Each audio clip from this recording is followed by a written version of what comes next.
ಎಲ್ರಿಗೂ ನಮಸ್ಕಾರ. ಇನ್ಫೋಸ್ಟ್ರೀಮ್ vlogs YouTube ಚಾನಲ್ಗೆ ಎಲ್ರಿಗೂ ಸ್ವಾಗತ.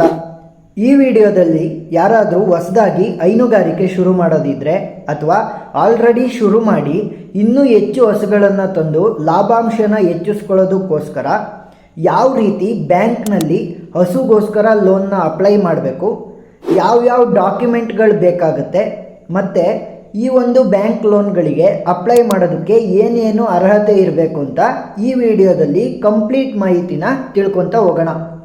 ಅದಕ್ಕೋಸ್ಕರ ಈ ವಿಡಿಯೋ ಕೊನೆವರೆಗೂ ಕೂಡ ನೋಡ್ತಾ ಹೋದರೆ ಪ್ರತಿಯೊಂದು ವಿಚಾರದ ಬಗ್ಗೆನೂ ಕೂಡ ನಿಮಗೆ ವಿಚಾರಗಳು ತಿಳಿತಾ ಹೋಗುತ್ತೆ. ಇದೇ ರೀತಿ ಇನ್ಫಾರ್ಮೇಟಿವ್ ವಿಡಿಯೋಗಳಿಗಾಗಿ ನಮ್ಮ ಇನ್ಫೋಸ್ಟ್ರೀಮ್ ವ್ಲಾಗ್ಸ್ ಯೂಟ್ಯೂಬ್ ಚಾನಲನ್ನು ಸಬ್ಸ್ಕ್ರೈಬ್ ಮಾಡ್ಕೊಳ್ಳಿ. ಮೊದಲನೇದಾಗಿ ಹಸು ಲೋನ್ಗೋಸ್ಕರ ಬ್ಯಾಂಕ್ನಲ್ಲಿ ನೀವು ಅಪ್ಲೈ ಮಾಡಬೇಕು ಅಂತ ಇದ್ದರೆ ನೀವೇನು ರೈತರಾಗಿರಬೇಕು ಅಂತಲೇ ಏನಿಲ್ಲ. ನೀವು ಬಿಸ್ನೆಸ್ ರೀತಿ ಮಾಡಬೇಕು ಅಂತ ಇದ್ದರೆ ಹೈನುಗಾರಿಕೆನ ನೀವು ಕೂಡ ಅಪ್ಲೈ ಮಾಡ್ಬೋದು. ನಿಮ್ಮದು ಸ್ವಂತ ಜಮೀನು ಸ್ವಲ್ಪ ಇದ್ರೂ ಅಥವಾ ನೀವು ಗೇಣಿದಾರರಾಗಿರ್ಬೋದು, ಯಾರ್ದಾರು ಜಮೀನನ್ನು ಬಾಡಿಗೆ ತಗೊಂಡು ಹೈನುಗಾರಿಕೆನ ಶುರು ಮಾಡಬೇಕು ಅಂತ ಇದ್ರೂ ಕೂಡ ನೀವು ಈ ಒಂದು ಬ್ಯಾಂಕ್ ಲೋನನ್ನು ಅಪ್ಲೈ ಮಾಡ್ಕೋಬೋದು. ನಿಮ್ಮ ಕೋಆಪರೇಟಿವ್ ಸೊಸೈಟಿ ಅಂದರೆ ನೀವು ಎಲ್ಲಿ ಹಾಲನ್ನ ಹಾಕ್ತಿರಲ್ವ ಆ ಒಂದು ಸೊಸೈಟಿ ಮತ್ತು ಬ್ಯಾಂಕ್ ಇವೆರಡರ ಸಪೋರ್ಟ್ನಿಂದ ಇನ್ನೂ ಹೆಚ್ಚು ಸೌಲಭ್ಯಗಳನ್ನು ಪಡ್ಕೊತಾ ಹೋಗ್ಬೋದು.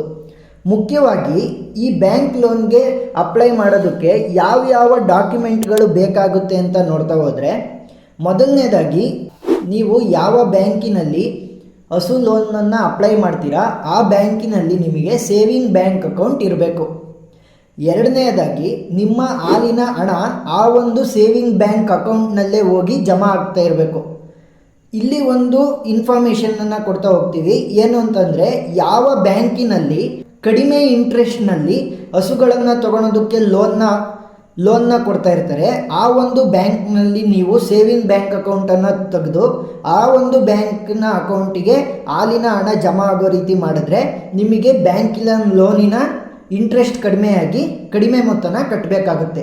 ಇದು ಒಂದು ಸಣ್ಣ ಕಿವಿ ಮಾತು. ಮತ್ತು ಮೂರನೇ ಡಾಕ್ಯುಮೆಂಟ್ ಏನು ಅಂತಂದರೆ ಟ್ರೈ ಪಾರ್ಟಿ ಅಗ್ರಿಮೆಂಟ್ ಅಂತ ಬರುತ್ತೆ. ಇದನ್ನು ಬ್ಯಾಂಕ್ನಲ್ಲೇ ಫಾರ್ಮನ್ನು ಕೊಡ್ತಾರೆ, ಅದನ್ನು ಫಿಲ್ ಮಾಡಬೇಕು. ಈ ಒಂದು ಟ್ರೈ ಪಾರ್ಟಿ ಅಗ್ರಿಮೆಂಟ್ ಯಾವುದರ ಮಧ್ಯೆ ಇರುತ್ತೆ ಅಂತಂದರೆ, ನಿಮ್ಮ ಟ್ರೈ ಅಂತಂದ್ರೇನು 3, ನೀವು ಬ್ಯಾಂಕ್ ಮತ್ತು ನಿಮ್ಮ ಕೋಆಪರೇಟಿವ್ ಸೊಸೈಟಿ, ನೀವು ಯಾವ ಡೈರಿಗೆ ಹಾಲನ್ನು ಹಾಕ್ತಾ ಇರ್ತೀರಲ್ವ ಆ ಒಂದು ಸೊಸೈಟಿ, ಈ ಮೂರರ ಮಧ್ಯ ಒಂದು ಅಗ್ರಿಮೆಂಟ್. ಅಂದರೆ ನೀವು ಈ ಒಂದು ಡೈರಿಗೆ ಹಾಲನ್ನು ಹಾಕ್ತಾ ಇದ್ದೀರಾ ಅಂತ, ಮತ್ತು ಆ ಒಂದು ಡೈರಿಯವರು ಇವರು ನಮ್ಮ ಡೈರಿಗೆ ಹಾಲನ್ನು ಹಾಕ್ತಾ ಇದ್ದಾರೆ ಅಂತ, ಮತ್ತು ಬ್ಯಾಂಕು ಇವರು ಹಾಲು ಹಾಕ್ತಿರುವಂಥ ಅಮೌಂಟು ನಮ್ಮ ಬ್ಯಾಂಕಿನಲ್ಲೇ ಜಮಾ ಆಗುತ್ತೆ, ಮತ್ತು ನಾವು ಇವರಿಗೆ ಬ್ಯಾಂಕಿನ ಲೋನನ್ನು ಕೊಡೋದಕ್ಕೆ ಸಿದ್ಧವಾಗಿದ್ದೀವಿ ಅನ್ನೋದಕ್ಕೆ ಒಂದು ಟ್ರೈ ಪಾರ್ಟಿ ಅಗ್ರಿಮೆಂಟನ್ನು ರೆಡಿ ಮಾಡ್ಕೋಬೇಕು. ಈ ಒಂದು ಟ್ರೈ ಪಾರ್ಟಿ ಅಗ್ರಿಮೆಂಟಲ್ಲಿ ನೀವು ನಿಮ್ಮ ಆಧಾರ್ ಕಾರ್ಡ್ ಮತ್ತು ಪಾನ್ ಕಾರ್ಡ್ ಇರ್ಬೋದು, ಹಾಗೂ ನಿಮ್ಮ ಪಾಸ್ಪೋರ್ಟ್ ಸೈಜ್ ಫೋಟೋನು ಕೂಡ ಕೇಳ್ತಾ ಹೋಗ್ತಾರೆ.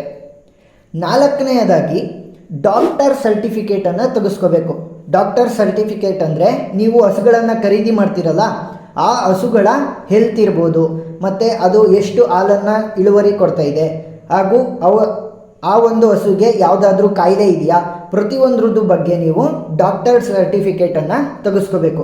ನಿಮ್ಮ ಹತ್ರ ಇರುವಂತಹ ಪಶು ಡಾಕ್ಟರ್ ಹತ್ರ ಹೋದರೆ ಈ ಒಂದು ಸರ್ಟಿಫಿಕೇಟನ್ನು ತೆಗೆಸ್ಕೋಬೋದು. 5ನೇದಾಗಿ ಹಸು ಫೋಟೋನ ತೆಗೆಸ್ಬೇಕು. ಹಸು ಫೋಟೋನ ಯಾವ ರೀತಿ ತೆಗೆಸ್ಬೇಕು ಅಂತಂದರೆ, ನೀವು ಯಾರಿಂದ ಖರೀದಿ ಮಾಡ್ತಿದ್ದೀರಾ ಅವರು ಆ ಫೋಟೋದಲ್ಲಿರಬೇಕು, ಮತ್ತು ನೀವು ಕೂಡ ಇರಬೇಕು. ಅಂದರೆ ಬೈಯರ್, ಸೆಲ್ಲರ್ ಮತ್ತು ಹಸು 3 ಸೇರಿ ಒಂದು ಫೋಟೋದಲ್ಲಿ ಇರಬೇಕು. ಆ ರೀತಿ ಫೋಟೋನ ತೆಗೆಸ್ಕೋಬೇಕು.